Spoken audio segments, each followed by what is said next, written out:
Hello everyone, if you're new to my channel, consider liking and subscribing. It will make me feel wonderful if you do that. Thanks. By the way, I also have another Naruto and Luffy fanfiction channel. If you are interested, link is in the description. Second Wind by the Lost Samurai.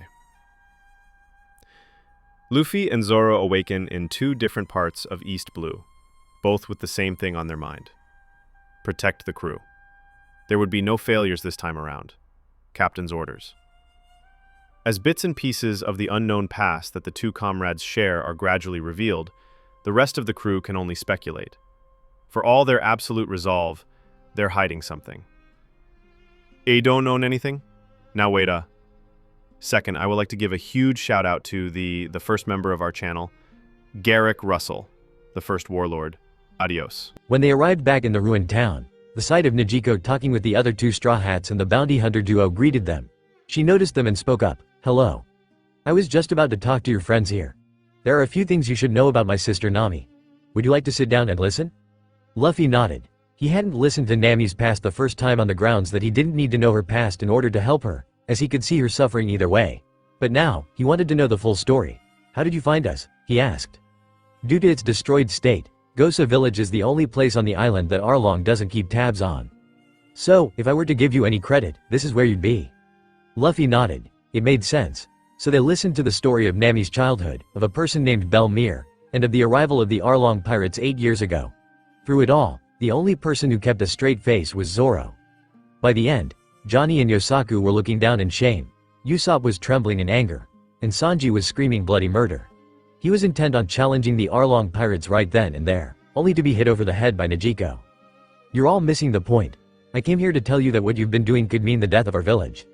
Nami is so close. She's worked so hard these past 8 years, and she's suffered alone. Can you imagine the pain that a 10-year-old girl must have endured to come to that decision? Everyone was silent at this. If you do anything to anger Arlong on the grounds that you are helping Nami, everything will be ruined. I'd imagine he's already suspicious of her. So I came to tell you not to do anything stupid, she said firmly. Suddenly, Luffy stood up. His head was turned to the ground, and his hat shadowed his eyes. He started walking away without saying a word. Where are you going? Najiko asked worriedly. Don't worry, I'm just going for a walk. Zoro watched him leave. Luffy had been absolutely livid in the previous timeline, and he hadn't even heard the full story. Hearing it now when he was already restraining himself from splaying Arlong's blood over the walls of Arlong Park couldn't be easy. He sighed. Zoro hadn't been planning on killing Arlong. Maybe just crippling him for life. It was always morality, not naivete, that caused Luffy to refrain from killing his enemies, but sometimes he wondered what it would take to push his captain over the edge. When Luffy said he was going for a walk, he meant it. He walked from the ruins of Gosa Village all the way to Kokoyashi Village without even realizing it, until finally a familiar scarred face broke him out of his thoughts. Genzo. What exactly do you want from Nami? He asked hesitantly as he led a group of marine soldiers into the village. It's just marine business. I'm not at liberty to discuss it, the marine captain answered with a smirk. They arrived at a tangerine grove where they found Nami, who had a wary look on her face as they walked up to her. Are you the outlaw named Nami? The marine captain asked, knowing full well that she was. Outlaw? She asked. I guess you can say that. I'm an Arlong pirate, after all. Her jaw seemed to clench as she said that. Pirate? He asked in feigned confusion. Well, I didn't know anything about that. I'm here to address the issue of your thievery. Nami narrowed her eyes at him. Thievery? I don't see how that's an issue at all. I only steal from pirates. True, he conceded. But that doesn't change the fact that the money has original owners. My job is to confiscate it and return it all to them. At these words, Nami's expression turned menacing. There was no way they could possibly figure out who the individual owners of everything she stole were. They just wanted to keep it for themselves. This was why she hated the Marines. Corruption was so common among them. Do you really think you can walk away with my money just like that? Arlong won't forgive you if you make a move against one of his officers. She almost choked on the words. She hated using Arlong's name as leverage, but if they confiscated her money now, it would ruin everything. The Marines do not acknowledge pirates as authoritative figures, so I'm afraid your point is irrelevant, he replied readily. It was only a minute later that Nami realized the hypocrisy of that statement. The Marines had started searching the premises, and that was the last straw for Nami. What kind of Marines are you? She screamed. 8 years. Arlong has had this village enslaved for 8 years, and you haven't done jack shit about it. Now when you finally show up, it's to confiscate the money of one petty little thief. The Marines also do not take advice on how to do their jobs from petty little thieves, the Marine captain replied with practiced ease. Sir, These tangerine groves look suspicious, one Marine reported. Well, don't just stand there. Dig it up, he ordered. The Marine began to comply before he was knocked over by Nami's staff, which struck him in the face smoothly. Don't touch Belmare's grove with your filthy hands, she seethed. I won't let you take any of it, that money is. That money is the salvation of this village. What right do you have to lay a finger on it, fucking Marine? Genzo shouted at the top of his lungs. Nami froze. Gen-san, how did you know? She whispered. We've always known, Nami, he said quietly. We only feigned ignorance so that our hopes wouldn't pull you back into this if you ever wanted to leave. He looked her dead in the eyes. But you never did. You struggled and suffered for our sakes all this time. You endured. For that reason alone, we've endured as well. Nami choked on a sob. Oh, so you're saying you're all accomplices, then? Captain Nezumi asked. He was taunting them now. We're saying that we've had to fight by ourselves all this time because you Marines can't do your jobs, a new voice shouted. Nijiko, Nami was having trouble keeping her composure. If you didn't come here to arrest Arlong, then you all better get off this island, she continued. Arlong will sink your ship if you don't. I wonder about that, Nezumi responded lazily. Nami's blood froze. Hey, haven't you found it yet? I'm not asking you to find a needle in a haystack. This is 100 million belly we're talking about. Genzo and Nijiko both wore the same horrified expression. How did you know it was that much? Genzo asked quietly. Nezumi scratched his head, noticing his slip up. Oh, that? I just had a hunch that it was in that ballpark, he said with a devious smirk. Nami trembled with rage. This transcended corruption. She couldn't even think of words to describe this. She slowly made her way towards the Marine, oblivious of everything else that was happening, as Nezumi ordered his men to make sure they didn't interfere with the search again. She didn't notice the resigned yet resolved look that manifested in Genzo's eyes. She didn't notice as Nijiko scrambled up behind her to hold her back. She didn't notice the pistol that one Marine pulled from his holster and aimed at Nijiko. The gunshot never went off, though. Genzo and Nijiko, as well as the villagers that were starting to gather around, watched in shock as every single Marine fell over onto the ground, unconscious. What? Was all Nijiko could say. She had just realized the danger they were in when one Marine aimed a gun at them when they collapsed. What on earth just happened? Muttering broke out between the villagers. A small part of Nami's mind was reminding her that she knew exactly what had just happened, but she ignored it in favor of running in the direction of Arlong Park. Arlong. She knew what his game was. He knew how close she had been. Even though these Marines had failed, something would happen to her money before she returned from her next trip, and there was nothing she could do about it. Arlong. She reached the gates and stomped towards him in a frigid rage. Arlong. Oh, it's our navigator, WHH, Nami. He asked, despite knowing full well why she was there. What did you do? You said you wouldn't break our promise, no matter how long I took, and yet you send Marines to confiscate my money. Break my promise? He asked in a bored tone. When did I break my promise? Don't bullshit me. Those Marines you sent are unconscious in the ground of our village right now. You can't deny it. Arlong looked a little surprised at this information. Useless Marines, no matter. It's not as if I don't know where she keeps it. It won't be here when she comes back next time. Oh, those Marines. Yeah, I sent them, he stated casually. So, tell me, when exactly did I break our promise? He asked with a dark look. Tears started to form in Nami's eyes and he laughed maniacally. It certainly would be unfortunate if anything happened to all that money, he continued. But you know what our agreement is. Unless you hand me a total sum of 100 million belly, I have no obligation to set your village free. He continued laughing as Nami ran out Arlong Park, tears trailing down her face. I had to stop them. As angry as she was, there was only one thing she could do. By now, Genzo would have informed the entire village of what happened. She couldn't let them throw their lives away now, after everything they'd endured. She arrived back in Kokoyashi village and sighed in relief. Genzo was still rallying the villagers. She hadn't missed them. At the sight of the cheap swords and pitchforks in their hands, Nami wanted to puke. What were they trying to accomplish? She forced a smile onto her face as she tried to convince them to wait a little longer, that it would be easier to collect the money this time around, but they would have none of it. They were getting ready to leave when she pulled out a knife in desperation. I won't let you go. You'll just be throwing your lives away, she screamed as she faced Genzo. We know, he said simply. Nami choked as he reached out and grabbed the edge of her knife with his hand, and the tears escaped her again as blood poured down his fingers. Leave this island, Nami, he said, before walking past her. She fell to her knees as they all did the same. She was defeated. Completely and utterly defeated.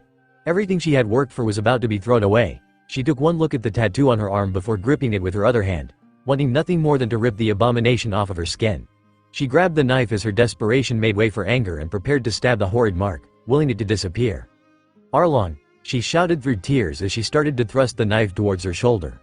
A firm hand stopped her and pulled the knife away, and she looked over her shoulder. Luffy. What do you want? She whispered. He was silent. She hadn't seen him since Barati, and seeing him again now just increased the pain tenfold.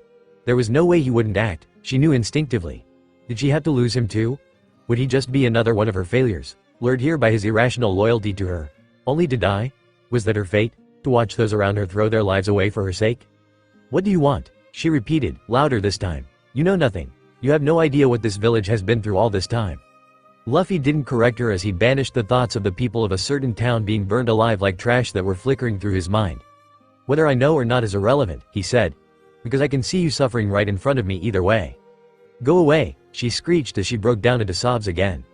Luffy felt the weight of the world on him. He knew that preventing this would have had its own consequences, but that didn't make it any easier.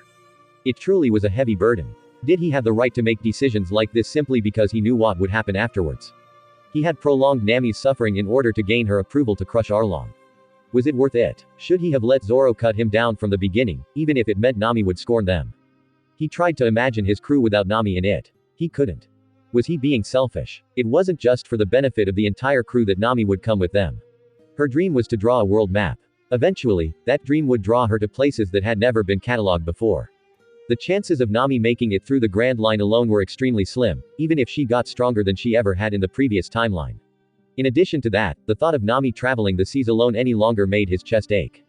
Luffy, she whispered as she finally looked up at him, help me. Luffy had come back to change things. And yet, there were some things he wouldn't do any differently even if he came back 1,000 times. He took off his hat and placed it firmly over her head. His arms tensed as he walked in front of her, itching to get a crack at something.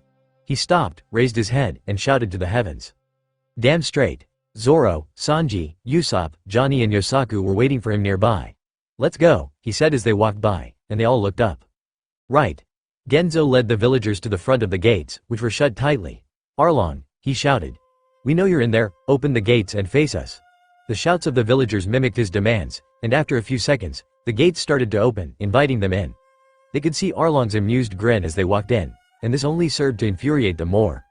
Well, if it isn't my loyal citizens, what can I help you with? He asked mockingly. You know why we're here, you fish bastard. We've come to kill you, Genzo said scathingly. Arlong was not pleased by this comment. If it was one thing that grated on his nerves, it was humans insulting the superiority of the fishman race. He got up from his throne-like chair and walked closer to Genzo, who raised the sword that he was carrying. Before he could use it, though, Arlong was in front of him faster than he could react, holding him up by his throat. You know, this is actually perfect. I was never able to carry out your execution, rebel, he said with a dark smirk. He lifted Genzo higher and started choking the life out of him. And Genzo dropped his sword helplessly. The rest of the villagers were cut off in their approach by dozens of fishmen. I guess this is it, then, human S. Before he could rip the man's throat out as he planned on doing, a large projectile shot through the gates of Arlong Park. Arlong could just perceive the shape of a man as it flew right towards him before a hand was gripping his arm and slowly crushing it. Arlong screamed in pain as he dropped Genzo, who fell to the ground in a fit of coughs as he clutched his throat. Arlong's assailant spun around, pulling his large body into a circular path in the process, before launching him through the first floor of Arlong Park. He crashed through several walls before he finally came to a stop. The villagers looked at their village leader's savior in a mix between shock and wonder.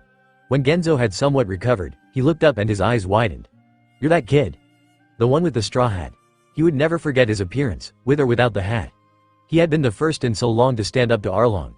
Him and his group of friends. This was the second time they had saved his life. He should have been extremely grateful, but he hardly even valued his own life at this point. The hostile fishmen all rounded on Luffy, dozens of them running at him. Two more men stopped them. One had blonde hair and wore a black button-down suit and tie.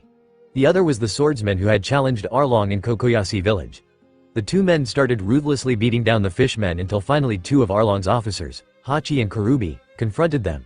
A few of the weaker fishmen were still standing, but Johnny and Yosaku were keeping them busy. Sanji took a look at his opponent and hummed before looking to Zoro. Which one do you want? Then Zoro turned to him. Actually, you can take both if you want, he said. Sanji stared at him, thinking that it really didn't seem like his style to sit back and watch. Your injury, he finally said. Hurts like a bitch, Zoro finished. But that doesn't matter. I just want to see what our newest recruit can do. Sanji grinned. Well, don't get too comfortable, this'll be over quick. Suddenly, there was a crash in the building Luffy sent Arlong into. The shark fish man walked out slowly. He clutched his arm awkwardly, the scowl on his face even angrier than the bruise on his arm. He walked up to Luffy. "That's quite the grip you have there, human.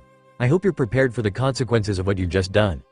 "I'm always prepared for the consequences," Luffy answered evenly. "Except when there are none." Arlong's scowl deepened and he lunged at Luffy faster than the villagers could see. Luffy started dodging attacks one by one as they came at him in quick successions. Punches, kicks, and chomps all threatened him in a furious combo. But nothing hit him. Arlong was quickly growing frustrated. He tried to grab Luffy, but was sent flying back into Arlong Park with a kick. Their spectators watched in amazement. They could barely keep up with this fight. The only ones who could were Zoro and Sanji, but Sanji was being kept busy to say the least. Another of Arlong's officers, Chu, spat a series of water bullets at Luffy, which he effortlessly dodged. He was about to run at the rubber man before he was hit with an exploding star and turned to face Usopp in annoyance. Usopp ran, and Chu followed behind him, stopping to look at the villagers, who stiffened in fear, before getting hit by another exploding star. He growled in pain and continued the chase. "There's too much water here," Usopp thought frantically. "I have to lead him somewhere else. He'll run out eventually if there's no water source." Sanji dodged 2 swipes from Hachi's swords and blocked a punch from Karubi with his knee, flipping backwards and landing before jumping forward and roundhouse kicking Karubi. Karubi blocked the kick but was pushed back and landed on his back. Sanji tried to press the advantage and land a dropkick, but Hachi intercepted him, forcing him to dodge the swipes of his 6 spinning swords. Karubi got up and charged at him again. Sanji narrowly avoided the blow and dropped under Karubi's arm, kicking up at his face. The force of the kick sent him sailing upwards, and Sanji pushed off the ground to land another kick to his head from above. He hit the ground face first, but before Sanji could land, Hachi's 6 swords were bearing down on him. He did a flip in mid-air to position himself so that he could avoid most of them, but one connected, opening a small wound on his torso. He landed as Hachi swiped again, but Sanji weaved between his swords and planted his foot into the octopus fishman's gut. Hachi was thrown back, gasping for air, but before Sanji could take another shot at him, Karubi was back in the fight.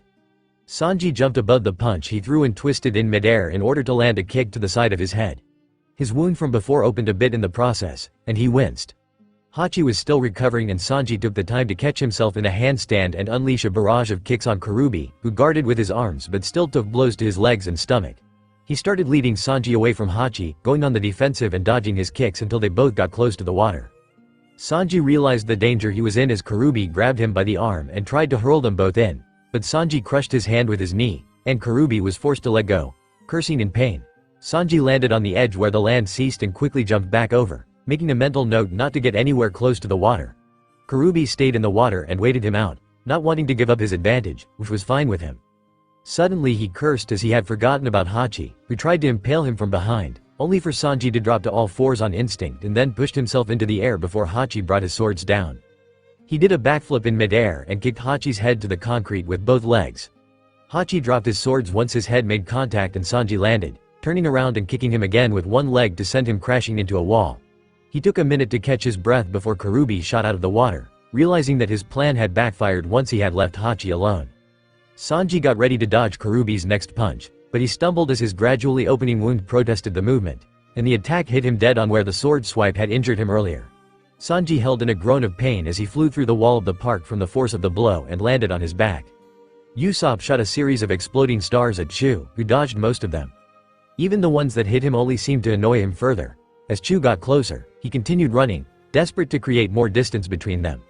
It was kind of surprising that he actually ran faster than this guy, but he didn't dwell on that particular blessing. Suddenly, Chu stopped running. He took a deep breath, aimed, and fired a water gun at Usopp. Usopp turned around and it seemed to hit him in the chest. He fell over onto the ground motionlessly. Chu walked up to him, looked him over, and decided he was dead. He started to walk away, grumbling something about fast-running weaklings. Usopp looked up from where he lay. The shot had missed him narrowly, but he had used a ketchup star to fake a hit. He wondered if he could really win this fight. There was no water around, but he didn't know how much the fishman had left to begin with. He briefly contemplated just letting the fishman walk away.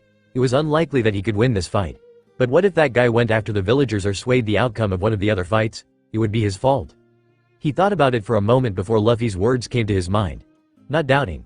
That is true power. If he was going to question his chances of victory every time he needed to get a job like this done, did he even have the right to call himself their crewmate? The obvious answer was no. With that thought, he slowly rose to his feet, his heart pounding and his legs shaking, and shouted, "Where do you think you're going, you fish bastard? I'm not done with you yet." Chu turned around, annoyed. If this guy was alive, He really should have played dead for a little longer. He ran back towards Usopp and blocked an exploding star with his hand, ignoring the sting. He tried to shoot another water cannon at the sniper, only for his eyes to widen. He was out of water. Instinctively he caught something that was thrown at him. He looked at it in confusion. A sake bottle? Suddenly, an explosive star hit the bottle, and the sake drenched him. He growled in annoyance. This is it, there's no turning back, the saga of the cowardly, good-for-nothing Usopp. It's over, he shouted out loud. What's over, you stupid shit? Chu asked, not being able to read his thoughts. This fight, alcohol is flammable, Usopp replied confidently. Certain death, Flamestar. Chu tried to block this one only for his entire body to catch fire once it made contact with his hand. He screamed in agony and started rolling on the ground, desperately trying to put the fire out. Usopp took the opportunity and leapt over him, bringing down a hammer full force onto his skull. Usopp hammer. Chu stopped flailing, and Usopp sat beside him, panting. Suddenly, Chu twitched and let out a groan, and Usopp freaked out, hitting him on the head with the hammer repeatedly and yelling Usopp hammer all the while. Where did he even get that hammer, was Chu's last thought before he blacked out. Hachi and Karubi both rushed him to finish Sanji as he slowly rose to his feet. This is nothing, he thought, shaking off the pain and getting ready for another round. What Nami-san has endures. The fishman duo came at him from two sides, and Sanji placed his palm down on the ground and started spinning rapidly. It puts this pain to shame. Concass. The spinning kick caught both fishmen in its circular path and they were both blown back off their feet. Before either could get up, Sanji jumped into the air and performed a series of front flips for momentum before bringing his heel down on Hachi's skull, putting him out of commission. He was unable to recover in time, though, and Karubi took the chance to land his strongest attack. Thousand Brick Fist. The heavy punch hit Sanji dead center and he felt at least 2 ribs break. He was thrown back again, crashing through the same wall again. Even that didn't stop his momentum, though, and he crashed again through the wall in Arlong Park before coming to a stop. Karubi followed him in, seething. You bastard. Look what you've done to Hachi. Don't think I'll forgive you for this, he called out, assuming the fight was over. Sanji rose shakily to his feet, however, and Karubi was infuriated further when he came into the building only to find Sanji standing. That's just fine with me, Sanji replied, coughing up blood, because I don't intend to forgive what you bastards did to Nami-san. Nami? Karubi scoffed and then laughed. Don't tell me you're all here to avenge that manipulative backstabbing woman. She was just using you from the beginning. Your pathetic chivalry is wasted on her. Sanji's gaze darkened. He could handle the pathetic chivalry part, but the rest he couldn't ignore. Get this for your thick skull, fish stick. Nami is the navigator for our crew, and that's not about to change anytime soon. So if you're going to stand there and insult her, I hope you're ready for some pain. Before Karubi could retort, Sanji shot forward, delivering a series of swift and precise kicks to the fishman's head, neck, torso, arms, and legs. Karubi stumbled and fell back. He struggled to stand, and Sanji let him recover as he lit a cigarette. Karubi roared and jumped into the air, intending to drop-kick Sanji, but Sanji ducked under him. Anti-manner kick course. He shoved his foot upwards at a 180-degree angle into Karubi's chest, and the Ray Fishman barreled through several floors of the building. He got lodged into one of the upper floors before blacking out. Sanji blew out a puff of smoke. Chef. 2, fish. 0. He tapped his foot against the ground a couple of times before he walked out of the slowly collapsing building to face a grinning Zoro. Not bad, cook, Zoro commented. Shut it, Sanji replied, before promptly collapsing onto his back with his arms spread out. You missed quite the show. I think you can still catch the end of it, though, Zoro said, pointing. Sanji followed his finger to the crowd of villagers. Among them was Nami. When had she gotten here? They were all staring at something with odd expressions. He leaned onto his arm to get a better view. Luffy was standing in front of a pool of blood. He was covered in it. It coated the length of his arm and oozed down his fist, dripping onto the concrete below. And yet, Sanji couldn't see any wounds on him, was it? His eyes widened as he realized it all belonged to Arlong, who was lying before Luffy in a crumpled heap, gasping and struggling to push himself to all fours. Get up! Luffy commanded. Arlong was torn between trying to continue the fight and refusing the human's command, but settled on trying to do what Luffy had said, only to slump to the ground again. Get up, Luffy said again. This is nothing. Absolutely nothing compared to what she went through. You're not getting off this easily. Arlong roared in contempt and raised his head off the ground in a burst of adrenaline, only to be kicked across the face by Luffy. There was a deafening crack. His nose bent at an awkward angle and blood flew from his face. He dropped back to the ground, out cold with his eyes rolled back. His audience was silent for a long while, taking in the sight. Finally, one villager, the doctor who had treated him last time, Zoro thought idly, remembered how to speak. Arlong Park has fallen, he whispered. Nijiko nodded weakly. As if to verify his statement, the building that Sanji had let loose on finally collapsed, crumbling from top to bottom until all that was left was a pile of rubble. This was the signal for the villagers to break out in a fit of cheers. They cheered for the end of Arlong's reign, for the end of their enslavement, for the end of Nami's suffering, and for the beginning of their new life. In the midst of it all, Nami walked up to Luffy and pressed his hat back on his head. The tension vanished from Luffy's face at the sight of her and he flashed her the widest grin he'd worn since arriving on the island before speaking. "So, you wanted to draw a world map, right? You're going to have to go to the Grand Line eventually," he said matter-of-factly. Nami smiled. "What do you mean, eventually? How long are you planning to wait, Captain?" At this, Luffy's grin grew, and he was about to answer when Nami pulled him into a hug, returning the gesture he had offered at Barati. Some of the villagers saw this, their protective instincts kicking in, and although they didn't stop cheering, several decided they would need to have a talk with Luffy at some point. Genzo was among them, but for now, they just continued celebrating. It seemed all of the fighters were exhausted except for Luffy, even if they didn't show it. Johnny and Yosaku due to fighting fishmen when they were used to fighting normal humans for the most part. Sanji due to being tag-teamed by Arlong's officers. And Zoro due to his injury from Mahawk, which had never properly been treated. Luffy remembered. Usopp soon arrived back at the scene, only to look around in confusion. Was the fight over? He looked from the villagers to the bloodied, beaten form of Arlong, and then joined in on the celebrations himself. "Captain Usopp has returned from battle victorious," he shouted, despite his own exhaustion. A few villagers clapped him on the back, going along with his antics in their sheer joy. "Wait," one of the villagers said suddenly. "What about the Marines? The ones that tried to take Nami's money? What do we do about them?" Nami suddenly felt angered at the thought of those bastards waking up and trying to take her money again, but Luffy reassured her. "Don't worry about it. They won't be waking up for a few days," he said. "I put them all into temporary comas." Nami stared. "Comas?" she repeated. "Yeah," Luffy said. "Maybe I went overboard on that one." He pouted, but they were annoying. Nami kept staring at him for a few seconds, and then let out a long, joy-filled laugh. The villagers all turned to her in surprise, taking in the melodic sound that they hadn't heard in so long. The collapse of that abhorred building didn't signify their new beginning. No, it was this. They decided to move their celebrations out of this damnable place and continue them in the village. Luffy grinned enthusiastically, remembering how long this celebration would last. He always loved a good banquet. When they got back to the village, Luffy's head perked up. "There's a marine ship on its way," he said, drawing everyone's attention. "How do you know?" Genzo asked worriedly. "I can tell," he responded cryptically. "They probably noticed that those rats were unaccounted for," Zoro cut in, referring to the Marines who had been hired by Arlong, and decided to investigate. The Marines didn't know what the idiot Marine captain was up to after all. He wasn't supposed to be gone this long. The villagers shot each other worried looks. The Marines weren't exactly their allies at this point. They decided to return to the village for now. When they arrived back in Kokoyasi, the Marines were already there, standing over the unconscious forms of Captain Nezumi's squad and unsuccessfully trying to rouse them. The commander in charge addressed the approaching crowd. "Would any of you happen to know what occurred here?" he asked formally. The villagers hesitated, not really knowing themselves, before Nami stepped forward. "They were taken out by the fishmen," she lied. The commander looked at her and nodded. Nezumi had reported that he was coming here to investigate the situation, against the advice of his higher-ups. It wasn't surprising that the Arlong pirates had subdued them upon their arrival. Commander Chodo gritted his teeth in frustration. Unlike Captain Nezumi, he was under direct orders not to confront the Arlong pirates. The higher-ups were insistent on this after hearing that the Marine captain hadn't returned. Chodo was one of the few higher-ranking Marines that believed they should commit their resources to bring down the powerful fishman pirates, despite the adamant refusal of his superiors. Now he was under orders to retrieve Nezumi, if possible without engaging said pirates, which meant that he had to tell these villagers to their faces that he was leaving. Luffy could sense the conflicted emotions radiating from this Marine. The man was clearly torn. He turned to observe Nami, whose gaze had softened, no doubt coming to the same conclusion. "It's okay." Nami finally spoke quietly. "Arlong Park has fallen." The Marine looked at her in shock. "Fallen," he repeated dumbly. "Who?" He trailed off. "The Arlong pirates were taken down by another pirate crew," Nami said, conveniently leaving out the fact that said pirate crew was standing right in front of him.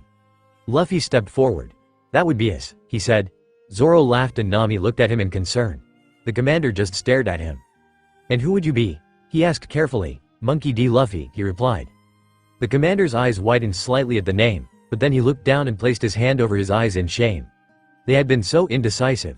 They had appeased Arlong so long, and the people of this island had finally been forced to rely on a grudge match between pirates for salvation. Then he looked up. There was only one thing he could do at this point.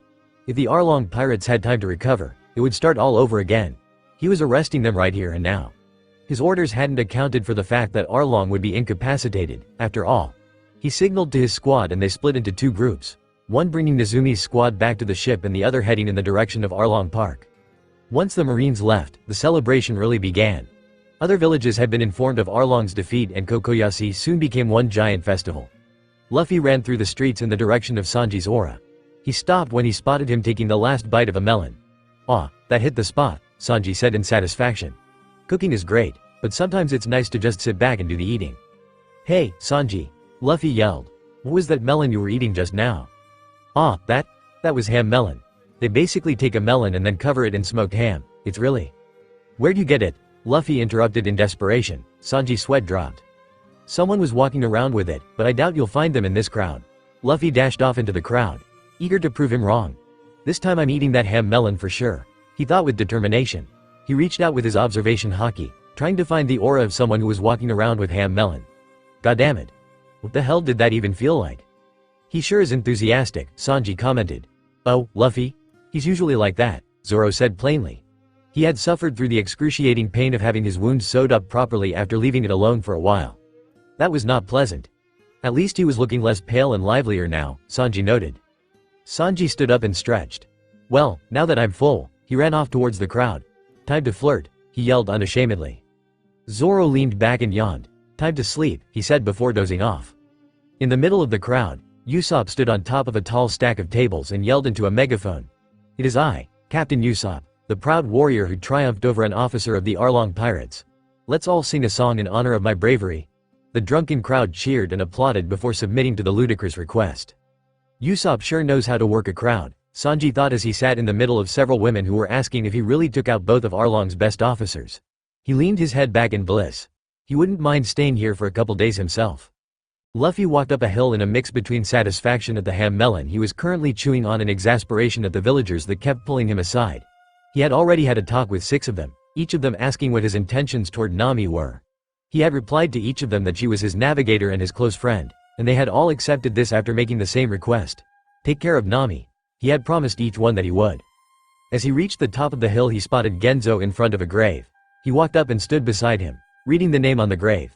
Bell-Mir. Genzo glanced at him and nodded. He returned the gesture before speaking. "Nijiko told us about Nami's mother. She was a strong person," he said. Genzo looked back at the grave. "She was," he agreed quietly. They were silent for a while before Genzo spoke again. "I know Nami your journey." Luffy looked at him and nodded. "After the lengths that you've gone for her, I feel like I can trust you," he continued. "But know this. If you ever rob Nami of her smile, I will hunt you down and kill you myself." He looked Luffy dead in the eyes as he said this, and Luffy stared back. He knew he would never take away Nami's happiness. She had been smiling right up until the end. The ship of the Straw Hat Pirates had been her home. So he didn't hesitate when he responded. "It's Genzo, right? You have my word that I will take it upon myself to preserve Nami's smile every chance I get." Genzo kept staring at him for a few seconds, and then a grin broke out across his face. "That's good to hear," he said, before handing Luffy a bottle of sake. They both drank contentedly and watched the sunset as Genzo laughed heartily at Luffy's stories about Nami during the time they had sailed together in East Blue. Luffy himself learned why Genzo always wore a pinwheel on his hat. That was an interesting tale. "So, she told you her name was Nijiko?" Genzo asked in amusement. "Yeah," Luffy answered. "I don't think she counted on me ever coming here." Genzo continued to laugh uncontrollably. Luffy could tell the alcohol was getting to him. "You sure you should be drinking this much?" he asked, amused. "Ah, don't worry about it, today is an exception," he said jovially before taking another long swig of sake, emptying the bottle and tossing it into the growing pile. Luffy shrugged and continued drinking himself. An hour later, he chuckled and threw Genzo's reeking, unconscious body over his shoulder before walking back in the direction of the village. The next morning, Luffy, Zoro, Usopp, and Sanji got the Going Merry ready for their departure. Johnny and Yosaku informed them that they would return to pirate hunting, and after saying their goodbyes, set out in the small boat that Luffy and Sanji had arrived in. Sanji looked around at the coast worriedly. "Where is Nami-san? She is coming, isn't she?" "Don't worry, she'll come. She probably just wants to make a grand exit," Zoro said with a smirk, remembering how she had left last time.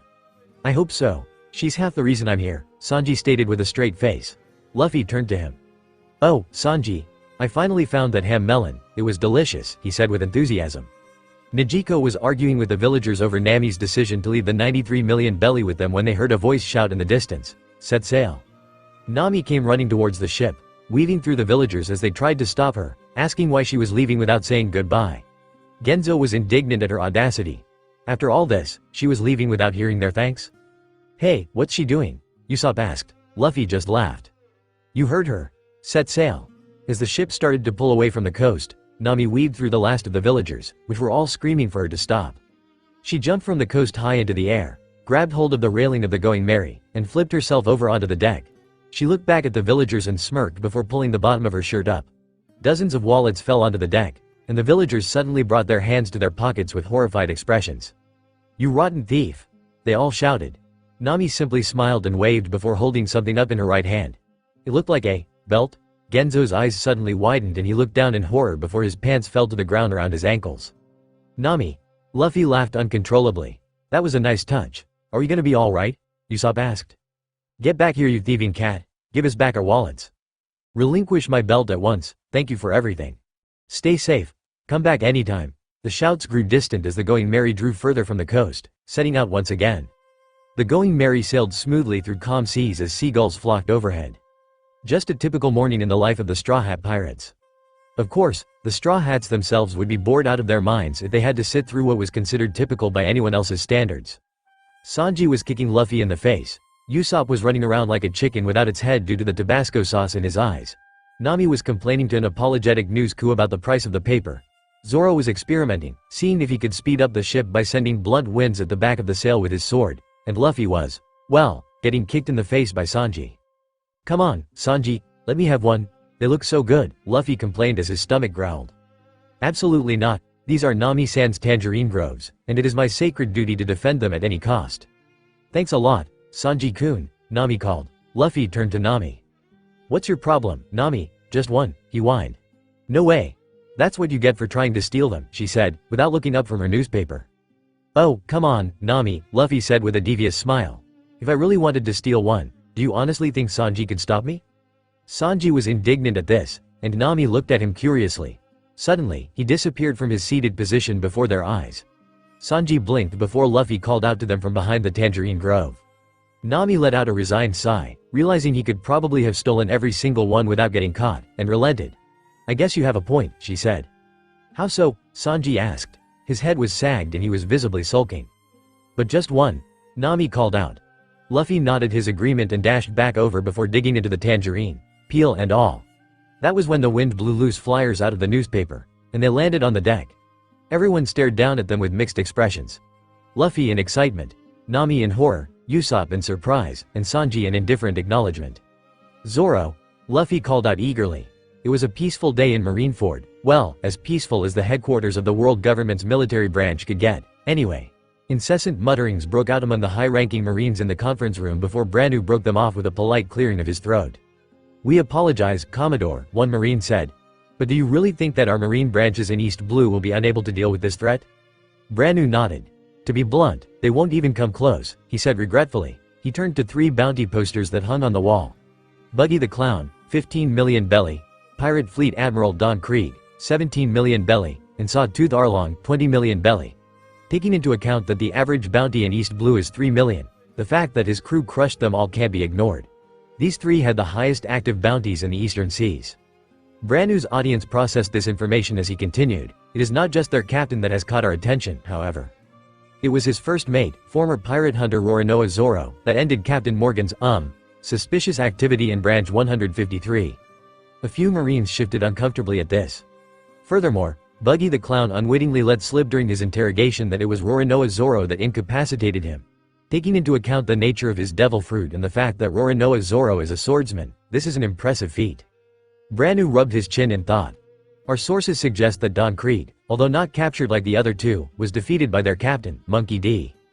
Luffy, rather easily, and Commander Chodo, or rather, Captain Chodo, he corrected absently, thinking back on the strange circumstances of the man's recent promotion, confirmed that Arlong was taken out by the same man. Although they have yet to challenge the Marines or the world government directly, Captain Nezumi and Lieutenant Full Body have both readily suggested that bounties be placed on their heads. "If I may interrupt, Commodore," one Marine said politely. Brannu nodded at him. What of the strange gossip regarding pirate hunter Zoro's alleged clash with the royal warlord, Dracul Mahawk? More mutterings broke out among the marines in the room. Branu grimaced.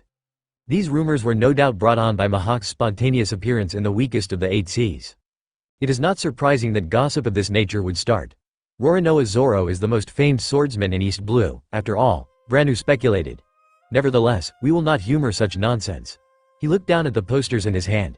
Still, the ease with which they defeated these threats, and the threat that they themselves pose, cannot go unnoticed. It is for these reasons that we have placed record-setting bounties on their heads, he finished.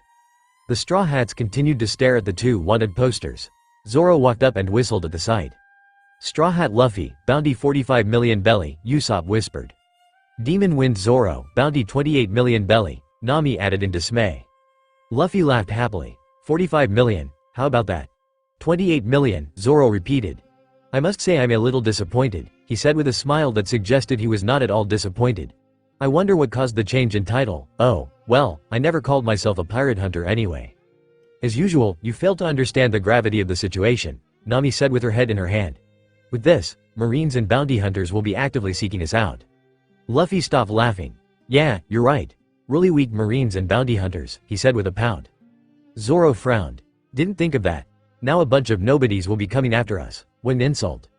You're missing the point, Nami shouted in frustration. Then she sighed. I don't think we'll be able to lounge around in East Blue any longer. Well, that works out perfectly, because I was planning on heading to the Grand Line after one last stop, Luffy said with a grin. Nami, Usopp, and Sanji looked at him curiously. One last stop? Where did you want to go? Nami asked. Luffy pointed to the horizon. It's that island right there, he stated. They all looked to where he was pointing in surprise. That's, Nami trailed off. There's a place on that island called Loguetown. The town of the beginning and the end, Luffy recited from memory. Nami nodded. You've heard of it, yeah, he said. From you, he added mentally. He grinned again. The town where the pirate king, Gold Roger, was born and died. Where the great pirate era began. When they arrived on the coast, each of them took in the sights with varied reactions. Well, I'm gonna go find the execution platform. Looks like I can find some fine ingredients here, Sanji said. And some fine women, too. I'm gonna look for some equipment to buy, Usopp added. Okay, don't get ripped off, Luffy said mockingly before taking off without any idea where he was going. I'd like to buy some swords, actually, Zoro said aloud. Oh, and how will that work, Zoro? You don't have any money, after all, she said smugly. You know, I can loan you some, at 300% interest. Zoro just shot her his own smug grin. No, I think I'll be fine. Thanks, though. Nami frowned as he walked away. Shopping without any money. What a weirdo. As Zoro walked through the streets, he caught wind of a familiar aura, as well as a familiar argument. Looks like that monster isn't with you today. This works out perfectly. We'll send you back to him in pieces. Can't you just let it go? A feminine voice asked. But the pirates confronting her completely ignored her. The crowd broke out in gasps and shouts as they pulled out their swords. Tell that boss of yours that this is what happens when he messes with our dream of getting to the Grand Line. Tashigi idly wondered how they wanted her to tell him that if they were planning on sending her back to him in pieces, but pulled out her sword. The crowd watched him both down in one swift motion. The crowd cheered and applauded before she stumbled and fell face first onto the ground, her glasses sliding across the pavement. One spectator commented that she was too strong for her own good as Zoro walked forward and handed her her glasses, making sure not to break them this time. In his many coincidental encounters with the marine woman, Zoro had long since gotten over his discomfort at seeing an exact replica of the face of his childhood friend. As Tashigi thanked him politely, Zoro just nodded and walked in the opposite direction. He soon ran into a problem. He couldn't for the life of him remember which shop he had gotten those 2 swords from last time. Loguetown was huge. He suddenly stopped in the middle of the road, though, as a familiar feeling hit him. He turned to the direction of an arms shop off to his right and smiled. Well, isn't that convenient? As he made his way over to the store and walked in, the feeling became more profound. He was in the right place for sure. I'd like to buy 2 katana, he said to the familiar store clerk. The clerk rubbed his hands together in a poorly concealed gesture of greed. Of course, right this way, sir, he said happily. Suddenly though, he stopped as he caught sight of the sword on Zoro's hip. Zoro inwardly scoffed. Here we go. The man began stuttering nervously as he requested to get a good look at his sword. Zoro obliged and handed it over. The man's eyes widened as he unsheathed it before turning back to Zoro. Listen, he started. I have a good eye for craftsmanship. What you've got here isn't the work of a master, but it's definitely an above-average sword. What would you say to me giving you 300,000 belly for it? If you want 3 swords that badly, then you could buy each for 100,000 without losing a single belly. Nah, Zoro said blandly. It took a moment for it to register in the clerk's mind that his offer had been rejected before he started stuttering again. Then, how about 500,000 belly? He asked nervously. Nope. Alright, you haggler. You got me, I'll pay you 700,000 belly, but that's my final offer. Not for sale, Zoro said in a bored tone, although he was a little disgruntled by the presence that he felt walking into the store behind them. Whoa, that sword. The voice said in enthusiasm. The clerk's face looked even more nervous now. Tashigi flipped through a book on swords and stopped on a page that had an illustration of Zoro's exact sword. That's the Wado Ichimonji. It's a famous Mado that sells for over 10 million belly. Where on earth did you get it? The store clerk was now visibly sulking, but he rounded on Tashigi. Did you really have to open your mouth? I should sue you for ruining my business. Ruining your business? Tashigi asked in an apologetic tone. I'm sorry, did I say something? It's just I've never seen one of the 21 superior grade swords before.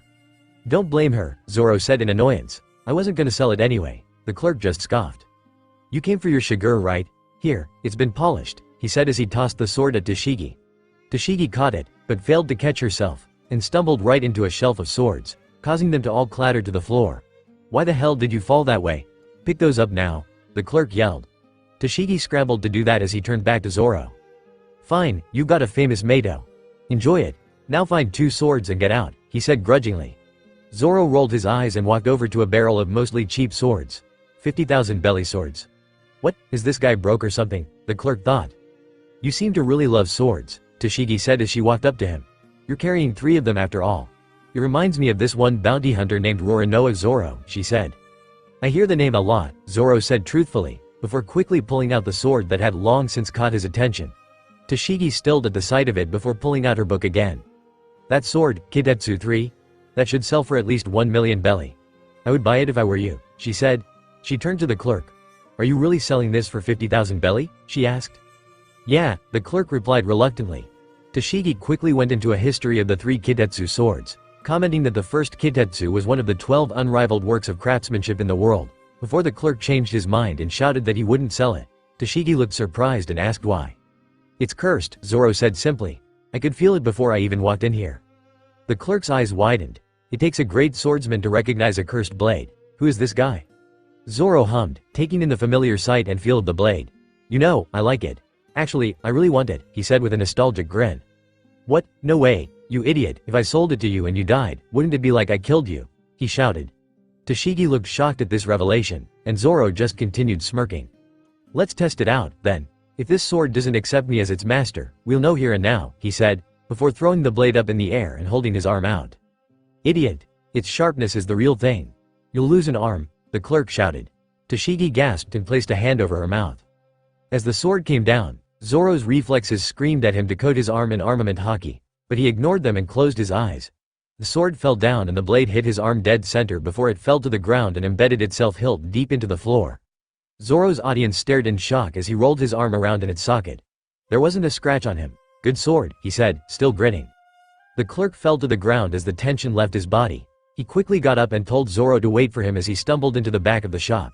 He came back with another familiar sword with a black hilt and sheath. This is the best sword I have. It's one of the 50 skillful grade swords, Yubashiri. Please take it free of charge, along with Kitetsu 3. Zoro nodded at the man gratefully. Thank you, he said with sincerity. The man just waved his hand dismissively. Don't worry about it. It's not every day I see a true swordsman walk in here. They say the sword chooses the swordsman. Consider this a gift. As Zoro walked out of the shop, he couldn't help but laugh joyfully at the feeling of the 3 swords on his waist as well as the emptiness of his pockets. He could hardly believe he'd just pulled that off. Luffy ran through the streets, still looking for the execution platform. He had run into Smokey and asked him for directions, but he had gotten lost again somehow. As he kept running, he was surprised to sense the familiar presence of someone who should by all rights be on his way to a prison right now. Not that he cared either way. He wondered how the guy had escaped from the Marines though. Where are you looking for? The man asked without looking at him. The execution platform, Luffy replied. It's that way, the man said, pointing. Luffy ran off in the direction that was pointing before yelling, Thanks, big nose. The man looked after him in shock, finally realizing who he was, and his jaw dropped. Fuck.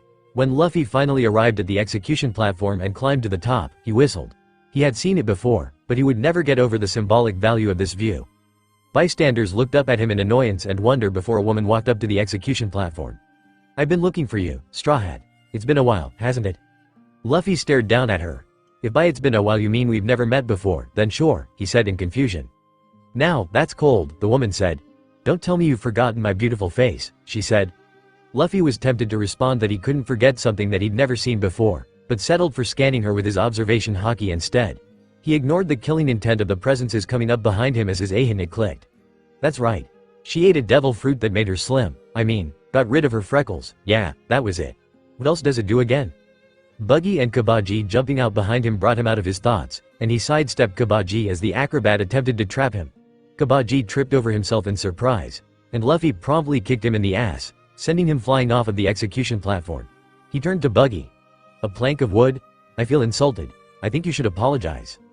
Buggy looked at him in outrage and started screaming bloody murder at him, but Luffy wasn't paying attention. His focus was caught by another aura that had flickered to life. It was quite simply the greatest aura he had felt since coming back to the past, and taking into account their confrontation with Mihawk, that was saying something. It would have actually made him nervous if he didn't have an idea who it was. Think I'm apologizing to a stupid rubber bastard like you. You've got another thing coming, Buggy finished. Luffy turned back to him. Sorry, did you say something? Buggy got ready to lunge at him, but Luffy held his hand out. Hey, Buggy. I have an idea. Why don't I stand here and do nothing while you execute me? Buggy looked extremely confused now. What? No, really, Luffy said. I'll stand right here. Take that sword and cut my head off or something. Are you mocking me? Buggy seethed, dead serious? I'll kill you whether you stand there or not, you straw hat bastard, Buggy screamed indignantly before picking up the sword. Over this way, Zoro yelled as he led Nami, Usopp, and Sanji toward the execution platform. Slow down, Zoro, Usopp complained. We just met up and now you have us running all over the place. What's the problem? I told you, there's a huge storm coming, Nami yelled. We have to get back to the ship. Just keep your mouths shut and follow me, Zoro yelled. That aura I just felt, it was huge. This could be bad, we have to find Luffy. They arrived at the execution platform and saw Luffy standing on top of it along with Buggy, just like last time. What is that idiot doing? Sanji asked. They watched in worry as Buggy reared back to swing his sword at Luffy's neck. Zoro's eyes narrowed as he realized Luffy wasn't about to dodge, block, or even use Haki to guard. What was he playing at? He was about to make a jump for the platform when the huge aura from before roared to life along with a crack of lightning that erupted from the dark clouds that had manifested in the previously clear sky.